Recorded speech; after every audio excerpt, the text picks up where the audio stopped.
My name is Michael Price for meaningoflife.tv, and today I'm going to be speaking with Greg Epstein, who is the Humanist chaplain at Harvard University and has been since 2005. Greg is a highly influential public figure in humanism in the United States and internationally. And he was the author of the New York Times best-selling book, Good Without God, What a Billion Non-Religious People Do Believe. And he's working on a new book, I hear. So thanks a lot, Greg, for joining us today. Thank you, Michael. It's great to talk to you. I think you know, Greg, I'm an evolutionary psychologist at Brunel University, London, and I'm really interested in the extent to which human nature is adapted for close-knit community life as a source of social support and ritual and cultural meaning, and really interested in the extent to which secular organizations like the Humanists could be a source of those sorts of benefits for people that have traditionally been provided by organized religion. And so today, that's really the main question I hope to address, because I don't think there's many people more qualified than you to speak about experiences you've had in building those sorts of secular communities. Well, there's more and more people doing it, which is a great thing. When I got started building secular community, building humanist community, I was told that that sort of thing was dead.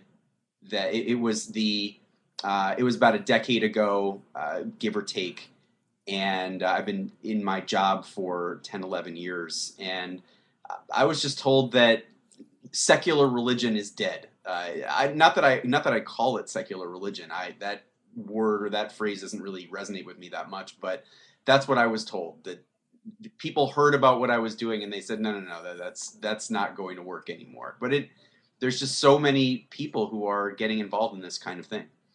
That's great. I'm really interested. Was really interested to find out, to learn that Harvard actually has a humanist chaplain, and it sounds like a fantastic job, a really interesting job. And could you say a few things just about what experiences led you to this job, to this role? Sure. Yeah. I mean, first of all, every day I get an email from one, maybe on a busy day, two people who say that they're so excited about the job that they want to do it themselves. And I just need to caution people a little bit that this is not a cushy, easy position that you come to a university and they just pay you buckets of money to create community for atheists. Mhm. It's really not like that. In fact, Harvard University doesn't pay me any money whatsoever, and it doesn't pay the organization that I direct, the Humanist Hub and the Humanist community at Harvard, any money whatsoever. We get a budget of $0 and 0 cents reliably from Harvard. So anybody out there thinking, wow, I got to dive into this head first, hold on. It's an amazing job. It's an amazing career. It's an amazing field to be in. And there are more and more actual jobs in this field, but Mhm. it's not that easy. Now, Um, am I right yeah, go that ahead. Harvard's had a humanist chaplain since the late The 1970s? late 70s, yeah. Yeah. So I'll tell you the story really quickly. So in the 1970s, along to Harvard came a man named Tom Ferrick. Hmm. Tom became the first ever humanist chaplain at any institution in the United States. Not the first humanist chaplain in the world, by the way. Those were in the Dutch armed forces a Oh few yeah. years earlier. But Tom was from this part of the country, from Massachusetts, not far from here. And he was raised as an orphan during the Great Depression by the Catholic Church. Hmm. So all Tom ever knew was a religious environment, the Catholic Church environment. He had good experiences. He was helped along the way by good, caring, serious priests who wanted to make the world a better place, Jesuits among others. And that was all Tom ever intended to do with his life, was go into the priesthood. So he went right through Catholic schools, seminary. He was assigned to be the assistant Catholic chaplain at Dartmouth in the early 60s, and it was a time of revolution, and Tom pledged to be really open with the students and listen to everything that they had to say, and they talked him right out of believing in God. Uh-huh. And it was a real shakeup for him. He was also discovering that he was a gay man, and that didn't go over very well with the theology that he had been taught. And Mhm. then he described it that the Catholic Church's Vatican II policy on birth control, where they failed to decide to accept birth control, really just put him over the edge. Like, this is inhumane. This is going to be really bad for human beings overall. And at that point, he had to get out, but he didn't know what to get into, and this is still what he wanted to do with his life. And so he ultimately carved out a career, first through something called the Ethical Culture Societies, Mhm. which were a group of were and are a group of secular or humanist communities that were founded in the 1870s, and some still continue to this day, some very successfully, Mhm. actually. And first through that, that brought him to be the leader of the Ethical Society of Boston briefly, and then he knocked on the door of Harvard and said, "How about the first ever chaplain for the rest of us, for Oh. the non-religious, for humanists, atheists, agnostics, etc." And Harvard at that point didn't really know what to say. They said, "Okay, fine, we'll give this a try. You'll be gone in a couple years anyway, so what skin is it off our back?" And 40 years later, here we are. Tom survived living a very modest existence. He really lived like an ascetic priest for most of his life, all of his life. He never owned a house, he never owned a car, never had a family or kids or what have you. But he really devoted his life to starting this chaplaincy. And I met him when I was a young man, early 20s, studying this sort of work, and fell in love with the idea. And 10 years ago, almost to the day today, I took over for him. Okay, so you're the only the second chaplain that humanist chaplain that Harvard's had then. Yeah, Yeah. well, not exactly, because I started out as his assistant chaplain. Okay. I was the first paid assistant chaplain that he ever had, and I was his assistant chaplain for a year, 11 years, starting 11 years ago, and then took over for him 10 years ago. And I've been very fortunate to supervise the work of a handful of incredibly talented assistant chaplains since then. So Right. there have been several chaplains. Just I'm the director of the organization I currently. see. Okay. And in your organization then, to what extent is it functioning similar to a traditional church? Do you have weekly services?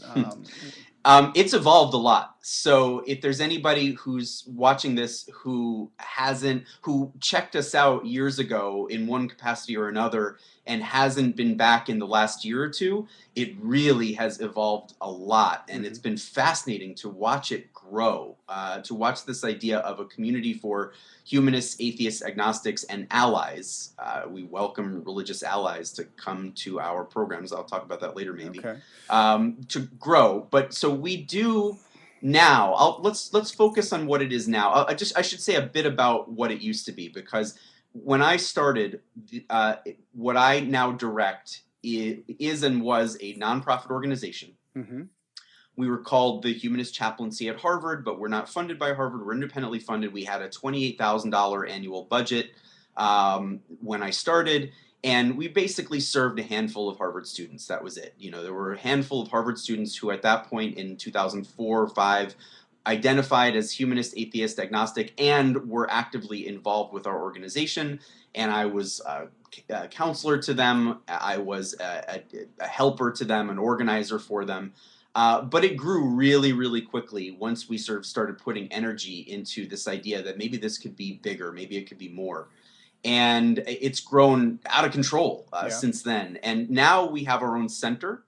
It is right in the middle of Harvard Square. It's 3,200 square feet. It is packed almost every day Mhm. with humanist and secular programs. We do meet. Our main meeting is on Sunday. Mhm. Ironically enough, hey, Mhm. it's when people have free time. Mhm. But we meet at 1:30 p.m. That's the biggest public event that we do every single week, because we still find that atheists don't really want to get up early on Sunday morning to go to atheism meetings. Mhm. But the meetings are a lot of fun. They're crowded, they're busy, they're energetic, and they're every single week now. So, okay, that's really interesting. I didn't realize what a full schedule you really had. So stuff's Yeah. going on just all day, every day, it sounds Yeah, like. this is like Yeah. it's becoming like the 92nd Street Y for humanists, if people know that institution. So can we talk a little bit about so the title of your 2009 book was Good Without God: What a Billion Non-Religious People Do Believe. Can we talk a little bit about the sorts of beliefs and values that you guys that brings the humanists in your group together? Sure. Um, and so basically, I mean, correct me if I'm wrong here, but what the values I most associate with humanism tend to be how do you treat other people, social values, and those tend to be just be nice to people, emphasis on compassion and inclusivity. And then the other side of it is how should we understand the world? And these Yeah. have to do with reason and science. And that, for the most part, is that's what gets emphasized most of all. Those sort of two kinds of values. Are there other key values to humanism, or do you think is this really the core of it? Well, I mean, on the one hand, Michael, it is that simple, and on the other hand, it really isn't. Hmm. You, in your excellent article, without which I don't think we would be speaking. I mean, you really got my attention with your article about the world needing a secular community revolution. One of the things that you talked about that I liked was that communities like ours should strive to present our values both positively and simply, Hmm. so that they can be easily understood. And I think I agree with you. I think we have tried to do that. And so I'll try to give you a simple sense of the ideas that we try to put out there, but just understand that one of the things that we're trying to say as an organization is that there are no popes, there are no individuals that can just sort of decide what an entire community of humanists should be or do or believe. Uh-huh. And that's really not my role. My Right. role is to be a kind of curator for the interests and beliefs of others. Although I certainly do have my own opinions and my own beliefs that I'm passionate about, and at times I try to take a leading role in advocating for those beliefs. But there's no such thing as a humanist community where one guy like me just says this is what we all believe and let's go and march on it. Okay.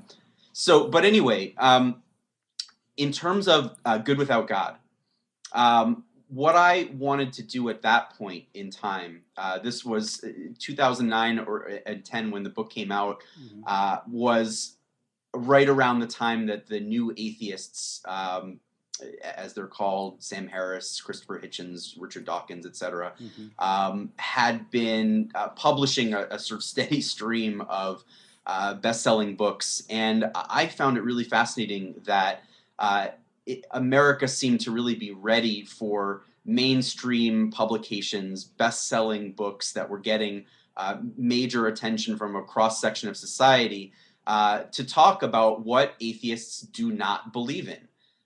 I think that's important. It's important to know what you disagree with in life, because otherwise, you can be influenced by anything. But I also think it's really important, and if I had to pick one versus the other, which I don't, it's an artificial choice. But if I had to pick one, I would pick it's even more important to know what we do believe. Hmm. And so I wanted to talk about what humanists and the non-religious do believe in a positive way. And so talked about the idea of how we construct a meaning or purpose of life appropriate to this channel, as I understand, Uh-huh. um, from a secular, non-theistic perspective, and how we define what is good, what is ethical, what methods we define that by, and even to look at some individual actions and what we might say about what's good and what's bad.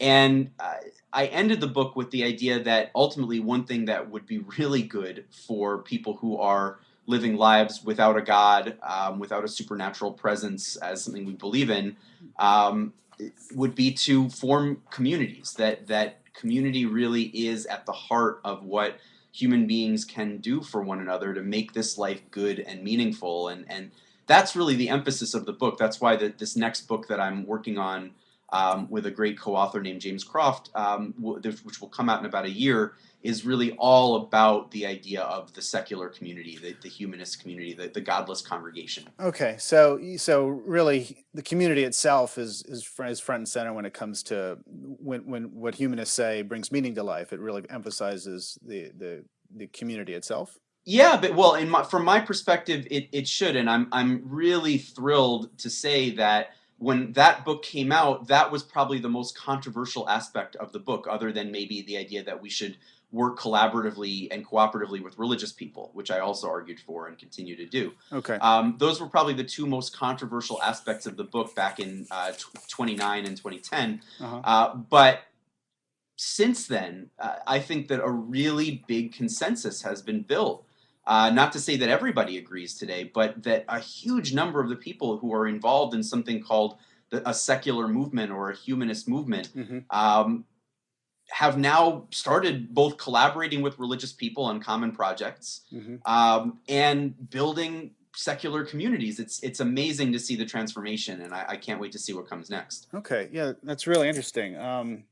On this topic of meaning, since as you know, this is Meaning of Life TV. So, Yeah, um, let me just ask a couple more questions about meaning from a maybe a more traditional religious perspective. I mean, sure. do you think it's possible that life could actually have some kind of higher order meaning or purpose?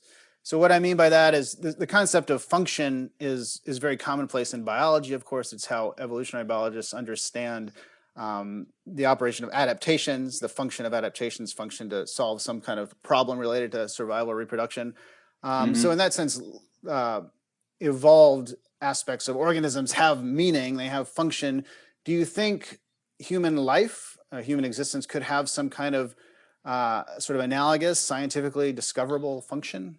Well, I mean, it really it depends on how you're looking at it. I mean, the idea, on the one hand, the question is a simple one. It's, did some kind of outside, extra human, supernatural, or natural but far beyond anything that we've been able to discover in the world entity come along and put its cosmic finger or noodly appendage or whatever it would be uh, on humanity and start us off like a watchmaker god and say, go, do this, discover your purpose millions of years later. Yeah, that's one possibility, but that tends to me to be in the realm of uh, the Bertrand Russell orbiting space teapot. There could be an orbiting space teapot. We just haven't discovered it yet, but how likely is that? Okay. There could be a flying spaghetti monster. I think it's more likely by far that the ideas of purpose that we have created through religion, we created for our own human evolutionary purposes. And now that we have discovered that, there is plenty of possibility that we can live a life of deep meaning and purpose, but on a subjective, human created level. That Okay. that now that we know who we are and what we are to a greater extent than ever before in human history, of course we want to live lives that are for something, that have some meaning, but we have to give our lives that meaning. No other person, no other religion, no other force out there is going to give us our purpose or allow us to just discover something objective. The humanistic perspective, I think, is we need to create that meaning subjectively. Okay. So not dependent at all, in other words, on any kind of higher order transcendent meaning of life. Right, right. Everything That is there's no single overarching transcendent meaning that was given to humans by something non-human. I mean that we've never discovered it, and furthermore, furthermore. If I don't know, you don't know either. Nobody knows, but there's right. no. We're very confident that we've never seen good evidence for such a thing, and even more so than that, the world is better off if we have to discover our own meaning and purpose than it would be if there was some objective meaning or purpose out there that we had to discover. And here's why I say that. If we go about our lives operating on the basis of the idea that the meaning of life is to be discovered, then what's going to happen is we're going to be constantly turning to other human beings, to texts, to scrawlings on cave walls, whatever it would be, saying, tell me the meaning of life, please. And then we're going to be subject to whoever's charismatic, to whoever, can sort of portray themselves as having authority. And when, some president, some general, some high leader says to us, go to war, for example, fight for this cause, take up arms, we're going to have to say, well, okay, the objective meaning of life, I don't. So therefore, I have to go and die for your cause. But if we're all in agreement that we are intersubjectively creating the meaning of life, that we are creating together a meaning and a purpose to our human existence that's emerging, then nobody can ever order us to go to war and have us have to obey them. We then have to debate. We have to discuss. We're going to get better outcomes that way. Okay, very interesting. Thanks. So a related question about the meaning issue. So as a chaplain, I imagine that at times you might need to counsel people who are going through really, really traumatic times, people who are really grief-stricken or just very depressed, or possibly even dying or very ill. When you is that correct that you interact with people in such situations? Of course, yes. Yeah, and what do you tell them? Do you find that those people are seeking some kind of more supernatural source of comfort? Yeah. And Well, what do some you tell are. them? I mean, some feel that they would like to find a supernatural source of comfort. Those aren't the most likely people to come to me, but it's not unheard of that somebody who would feel that way would still make their way to me and be talking to me about an issue of grief or loss or whatever. Sometimes I find myself talking to people who don't believe that there is such a thing, but find themselves wishing that there were. That's common too. The biggest thing that I learned that's enabled me to do better work in counseling people around grief and the hardest parts of life was that there's no one thing that I or any other person can say to make death better, to comfort absolutely. That when people die, it saddens and it hurts and affects those of us who are living, and that's a natural feeling. And when people die tragically or unfairly, it adds anger and extra pain to our grief. And my job, if I'm sitting with somebody, is to acknowledge that and to say, this really hurts and it's really awful, and I we all wish it weren't this way, but it is, and I'm so I really empathize with the pain that you're going through, and I care about you. Okay. All right. So it's really compassion and empathy. It's not so much providing a sort of a supernatural secret to the meaning of life. It's just being there and being a source of Yeah, I empathy. mean, people, I once heard somebody say that when a loved one died, what he most wanted was to feel the presence of God. Well, I disagree. When I'm going through times of grief, what I most want is to feel the presence of people. And what I find people really want and need is for the other people in their lives to show up for them, to really be there, so that we're not left alone to grieve in our room, in the dark, literally and figuratively. That we have, so in our community here, and especially this is the case in the past year or so.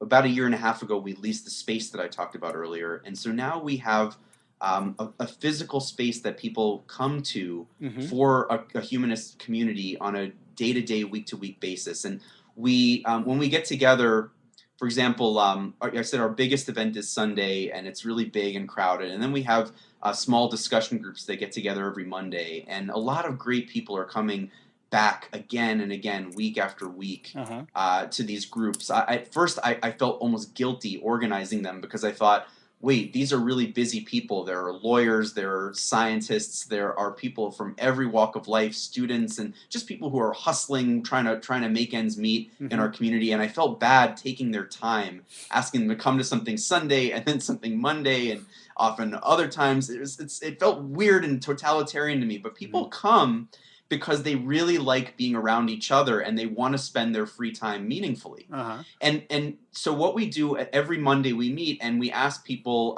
to start out the meeting by going through the rose and their thorn from the past week. Huh. What the best part of their past week was and what the worst part of their past week was. And people really look forward to it. You know, somebody will share that they're really worried in the coming week that they're not going to make a deadline at work, or they're not going to find a roommate, and people really come back the next week like, so did you make your deadline? Have you found your roommate yet? Is there anything I can do?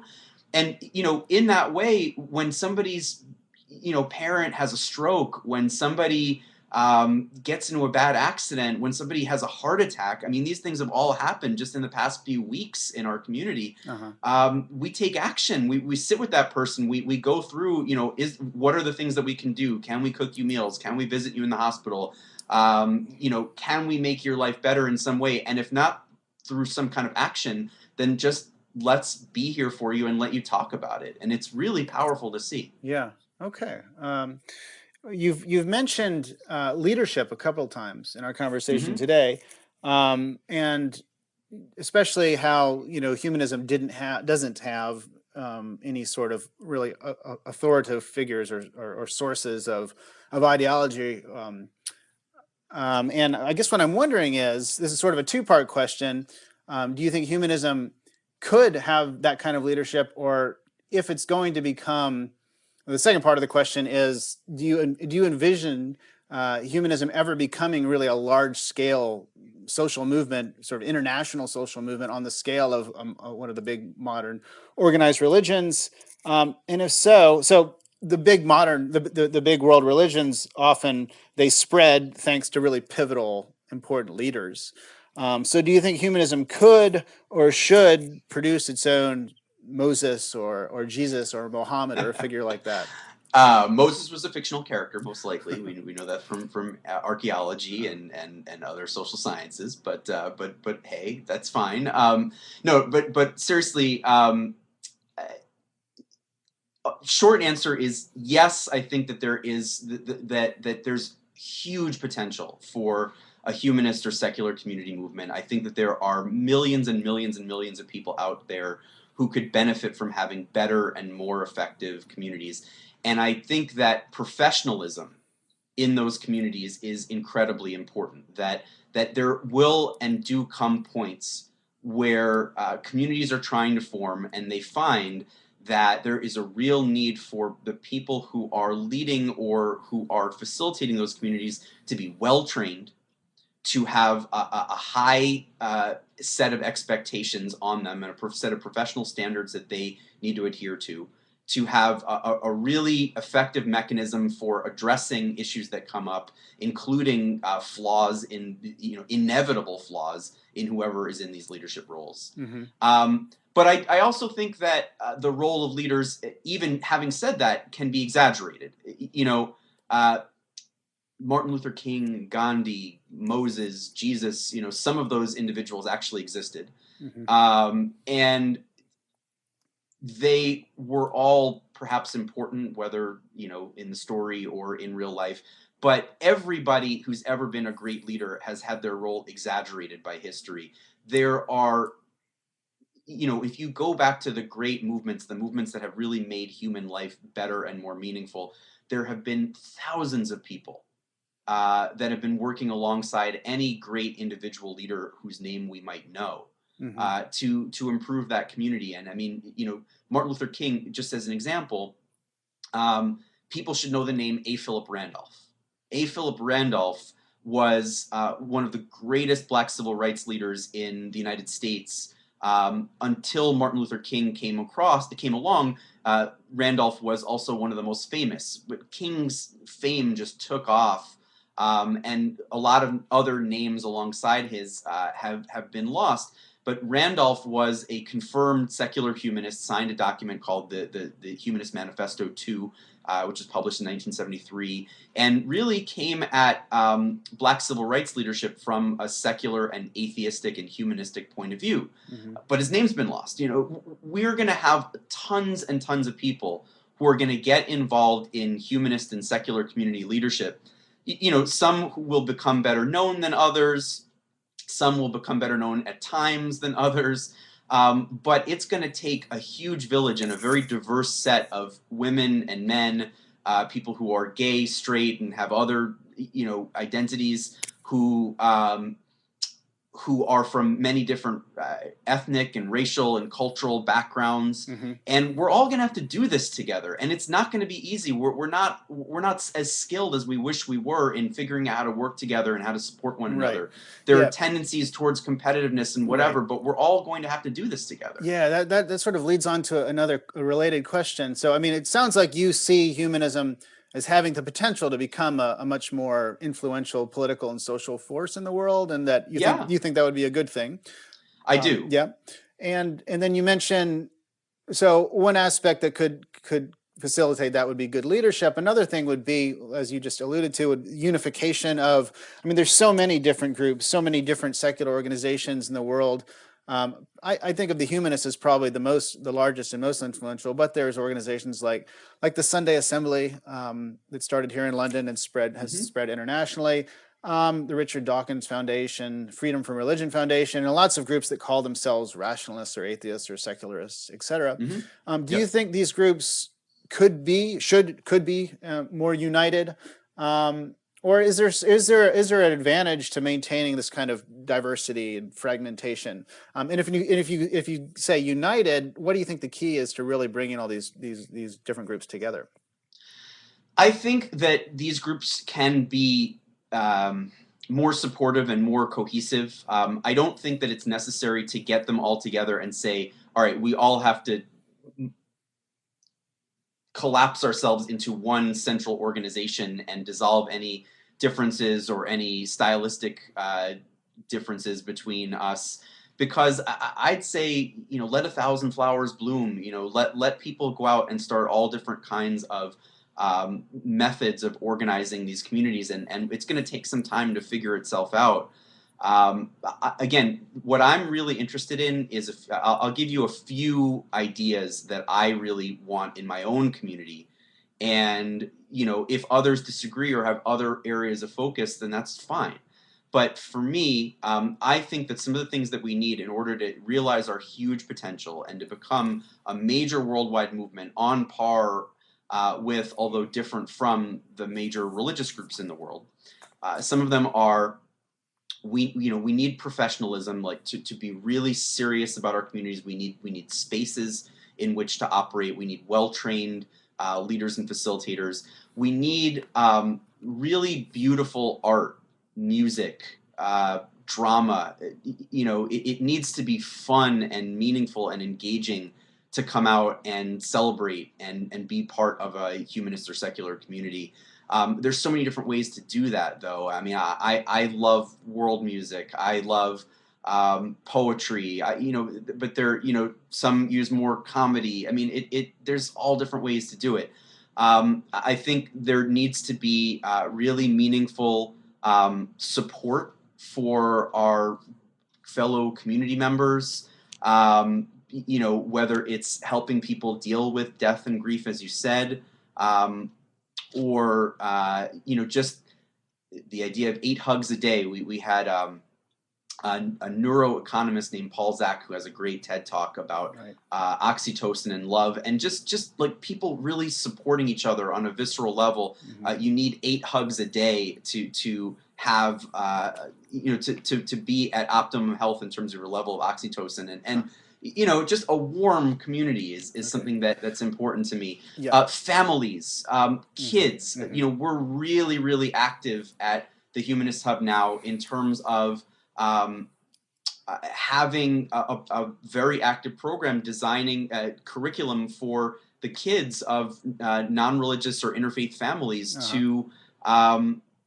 to learn what it is to be a citizen of the world within a community, and that's become huge for us. I could go on.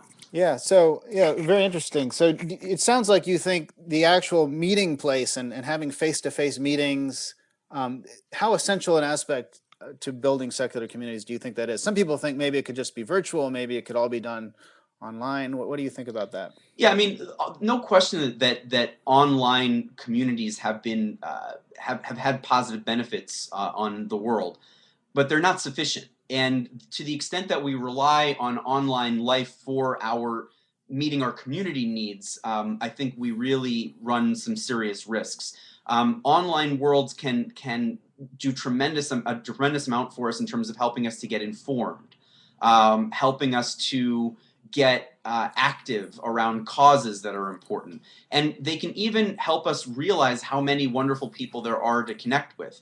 But face to face, in person contact, as you talk about in your article, Michael, is so key. And religions get that. Hmm. And religions will continue to outcompete secular communities until we really recognize that face to face contact is just huge for our health. It's the research that I did showed, and you alluded to this too. It's that we need face to face communities as human beings, the same way that we need to eat healthily and get exercise. Right, right. And people struggle with both of those things. You know, I know so many people, including myself, where I want to eat healthy, Hmm. but sometimes I just want ice cream, and Yeah. I want to get exercise, but sometimes I'm just too lazy to go to the gym. And I want to reach out to community, but sometimes I'm just too introverted, or I'm just too inclined to stay at my Yeah. home Or, and watch yeah. Netflix. But it's Right. really important. Right. Yeah. I mean, modern life is structured in a way that can make it really difficult just to have the time to have face-to-face Yeah, meetings. yeah, And and there's huge competition in our time. yeah, We're taught that we need to work ourselves into the ground. That success requires slavish devotion to our jobs, and we're really pressured into this. yeah. The big New York Times article about Amazon is just Hmm. that just recently came out. Just one example of that. But a community of people that you get together with regularly Uh-huh. can be a source of the moral strength that is required to push back against that and say, maybe I'm going to make $10,000, fewer, in a year, or in what, I don't know what, but Hmm. maybe it's an even bigger sacrifice, maybe not, I don't know. Hmm. But the point is that we can help each other to push back and say there are more important things than the certain kind of money and prestige that come from working ourselves to the bone and not having time for community. Definitely. Yeah. Um, and a related issue that maybe this is people have asked you about this. It came up with me after I read that article you mentioned. Um, so you talk about kind of quasi-religious communities as a source of community, of this social support. But Hmm. people say, well, what about other kinds of community that aren't, it's not quasi-religious, it's just a bunch of friends getting together? So being on a community sports team that meets every week, or Sure. involved in a political action group, Yep. or a service club or a book club, or there's all Yep. kinds of sources of community that it's not religious, but it's also not exactly what you'd call secular community or Yep. quasi-religious. What do you think is what kind of elements, what is it about humanism that's providing these really important aspects that these other kinds of community aren't providing? Yeah, those communities are great. It's really nothing against them, and I'm not saying to people that they should join our community at the expense of those kinds of communities at all. Ideally, you'd have time for a few different kinds of community activities in your life. It's just that a lot of us really do experience so much career pressure, or so much immediate family pressure, that it feels like there's no time, and one thing would be the maximum that we could possibly do. The argument for a community like ours, a secular or humanistic community, is that there's something incredibly powerful about a form of community that asks us to live a better life and be a better person Right. on our own terms. The best example of this, social scientifically speaking, is the sociologists Robert Putnam and Richard Campbell Hmm. have a book called American Grace, Hmm. which is a big doorstop of a book that is sort of like, it's considered the Kinsey study of American religion and the most comprehensive study of American religious life. They found that people who actively attend a religious congregation in America are more likely to give up a seat on a bus. They're more likely to spend time with a friend in need. They're more likely to donate blood. In short, they're better neighbors than people who are not. But this has nothing to do in their research with belief in God. If a total atheist was attending a congregation in their research, maybe because they were going with their spouse or for some other reason, that person behaved just as well as the believers that they studied who were involved. And a totally convinced believer who would either not go to a congregation or who would go but just sit in the pews by themselves and not get involved, those people were not any better neighbors than average. Okay. And so the idea that they came up with is it's being part of a community that actually asks of you to be a good citizen of the community and of the world, okay. and So in your own life, that makes the difference. So it's that ethical aspect, that moral and ethical aspect that you think is the key difference. Yeah, and it doesn't have to be boring.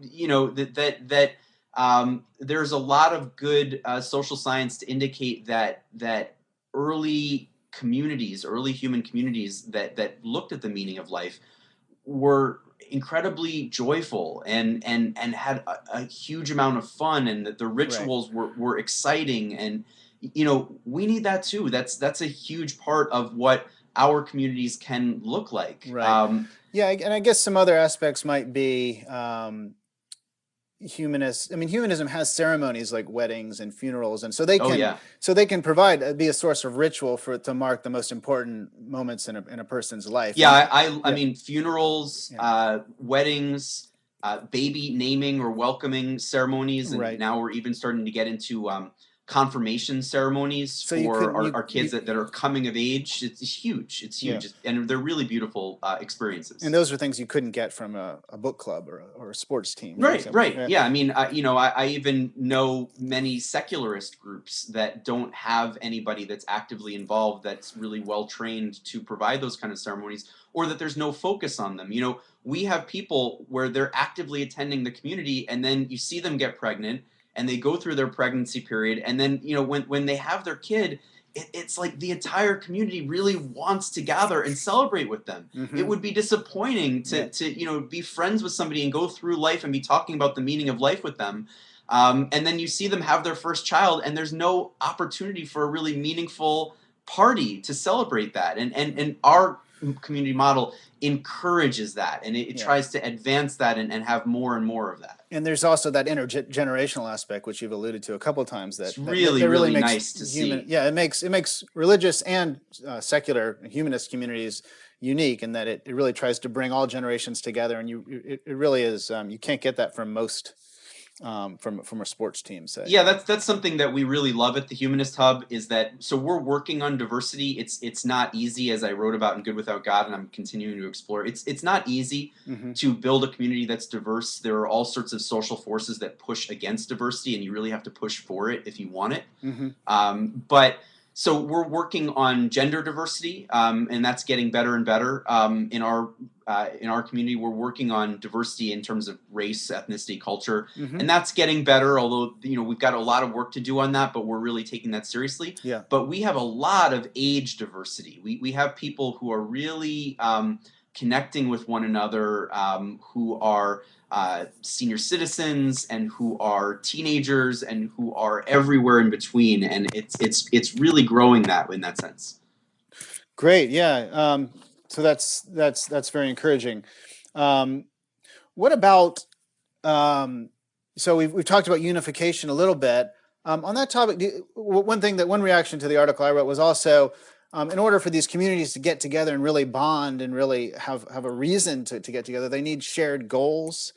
Do you agree with that? Do you think that unification of within humanism and within all these different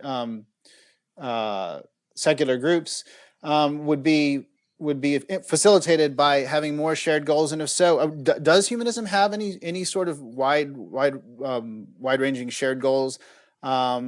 And if not, do you think it could, or what goals do you think it should have?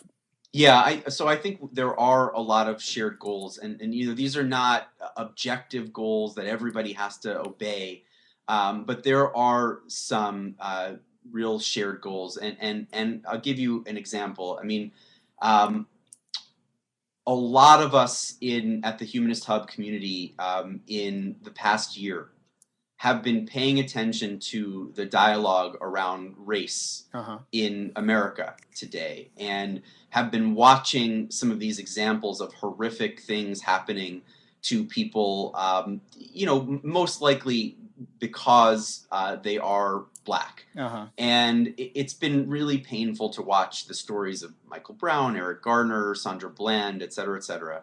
And we've always in this community wanted to do something about um, race and injustice in society, but it just wasn't always clear to us that we could do something or that we should, what we could do or should do. But we've been really getting more and more galvanized towards action on some of those things together in the past year, and it's a good feeling to see that we're capable of coming together and trying to do something. It's not to say that every member by any stretch of the imagination is really actively excited about dealing with race issues, or that every one of our meetings has anything to do with that. It's only still a minority of our meetings where we really explore that issue, Uh-huh. but because the majority of people that come to our meetings are still white. We've tried a lot of diversity initiatives over the years, and they've had varying degrees of success. But the people who show up in our space more often than not tend to be people that you say are white, and we because we want humanism to look more like humanity. Mm-hmm. We finally decided that one thing we could do is take a class uh, and have it here in our space that is for people who basically are white or see themselves as white, and who want to get more educated as to how they could be an effective ally for people who are struggling with racism. And so we've been taking this course. I've been taking it alongside many of my members of the community. It's called White People Challenging Racism. Mm-hmm.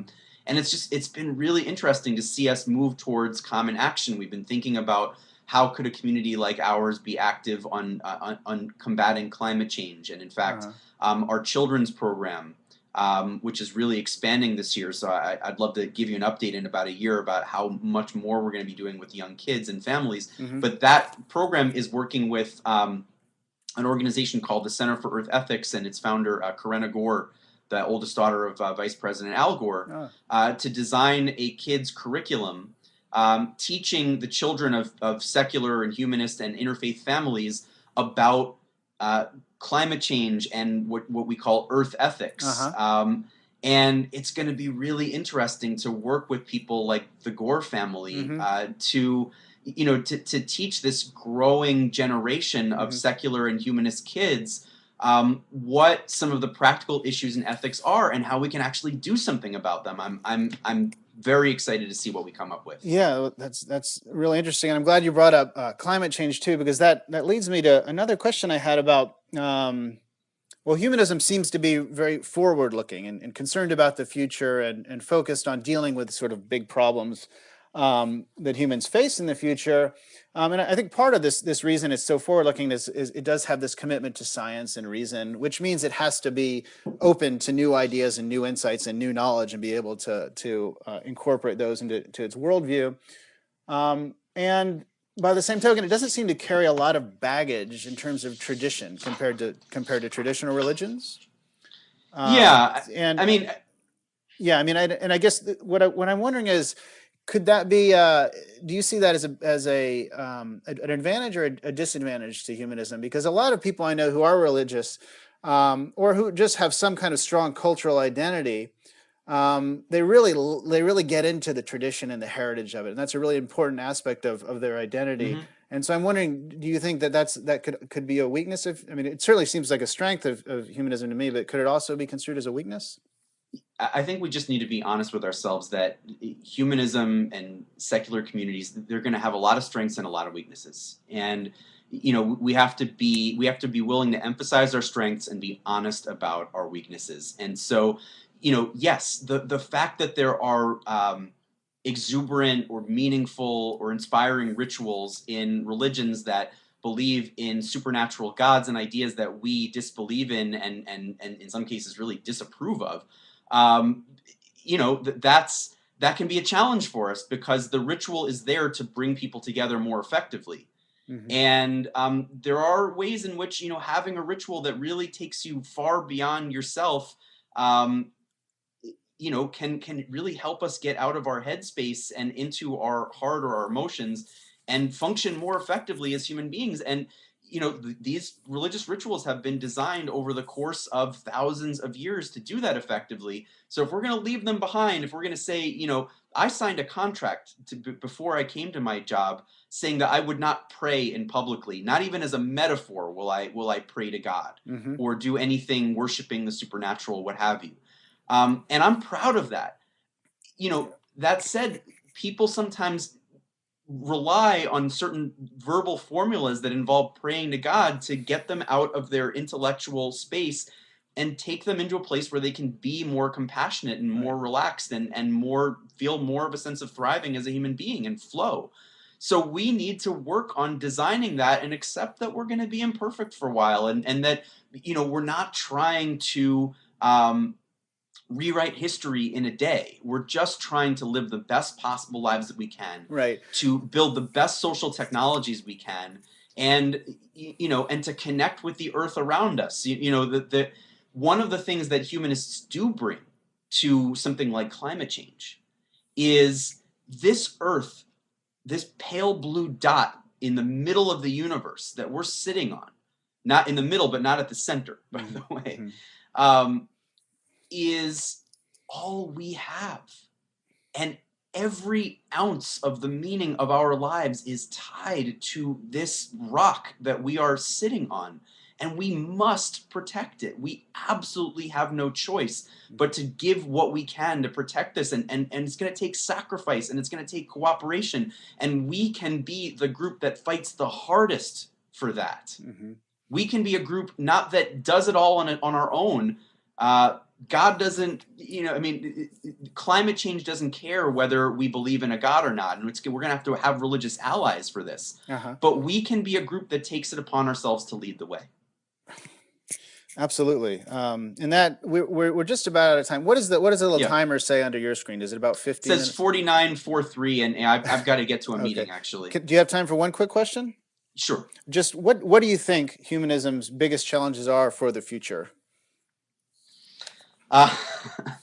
Uh, just one little question, right? Sorry. No Following problem. on So your comments you were just making. I think that the biggest thing that we need to do as people who have a humanistic outlook on life is we need to recognize that the for most of us the greatest meaning that we can find in life comes through human relationships, and that those human relationships have got to be meaningful beyond just our jobs and even beyond our immediate families, because we place way too much pressure on our partners, our spouses, or even our children if we build our entire life's meaning around close connection with only them. We want to be part of a group of people, and as evolutionary biologists like David Sloan Wilson will point out, a smallish group of people, a group of people in the dozens or hundreds, that comes together and celebrates and makes life meaningful together. And it's going to take units of those people to save the earth, to improve our economy, to to preserve human life and to make it better. And it's also going to give us tremendous joy to be part of that, even through the sad moments in our lives. And that coming together in a new way that has not been seen, we haven't had that secular community revolution. We haven't had a community revolution since the beginning of agriculture 10,000 years ago. Hmm. But that true revolution that we could have, where we really come together in secular ways, can change the quality and the caliber of human life. It can really transform our experience. It can be incredibly. My life is way better because I'm part of a community of people who are trying to make one another's lives much better. I've seen it. I used to, I think I got into community building work because I was the kind of person that did tend to isolate myself. Hmm. And I've had all these great people that surround me help me to open up. And now I feel like I should do that for others, and it can make a huge difference, and we can really do a lot of good for the world. It's not a panacea. It's not a universal solution. It's not going to change everything, and we're going to have plenty of imperfections in ourselves, in myself, and in our communities. But we can address them together in a systematic way using the insights of social science, and we can improve a lot. And that's all for Okay. now. We'll see what happens. Well, that sounds great, Greg. And thanks again. Thanks so much for joining us and taking the time. And it's great to Yeah. hear that your organization is really thriving and that you're doing so well. Well, I invite people to come visit online at humanisthub.org, or physically if they can make it down here, and go check out some of the other great communities that are out there. And if you find a community that isn't quite what you want it to be, then improve it, work on it, help, and we'll see lots of growth in the next few years. Okay. Well, thanks again. Really appreciate it. And My hope pleasure. to talk again soon. All right, take care, Take Michael. care. Thanks.